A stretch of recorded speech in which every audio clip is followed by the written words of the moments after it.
అండి, హాయ్ అందరికీ. ఈరోజు నేను మీకు ఒక మంచి కేరళ శారీకి బ్లౌజ్ ఎలా స్టిచ్ చేసామో చూపిస్తాను. ఇది మొత్తం హాఫ్ వైట్ గోల్డ్ శారీ కదా, దీనికి బ్యాక్ ఇలా మంచి ప్యాటర్న్ బ్లౌజ్ అయితే స్టిచ్ చేసామన్నమాట. బ్యాక్ ఇలా బాదం షేప్ పెట్టి ఇక్కడ లూప్స్ పెట్టాము గోల్డ్ కలర్లో, ఇక్కడ రౌండ్ షేప్లో బో పెట్టామన్నమాట. ఇక్కడ ఇలా స్టిచ్ చేయాలి, అప్పుడు కొంచెం నిలబడి ఉంటుంది బో. ఇది బ్యాక్ నెక్, ఇక్కడ లూప్ బటన్ పెట్టాము. నాకు బాగా నచ్చింది సింపుల్గా.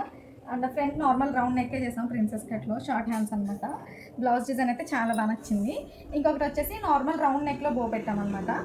ఇది నార్మల్ రౌండ్ నెక్, పైన డోరీస్ పెట్టి కింద బో పెట్టాము. ఇది చికెన్ కర్రీ బ్లౌజ్ అంటారు కదా, ఆ బ్లౌజ్ దేనిపైన కన్నా యూజ్ చేసుకుని ఇలాగా.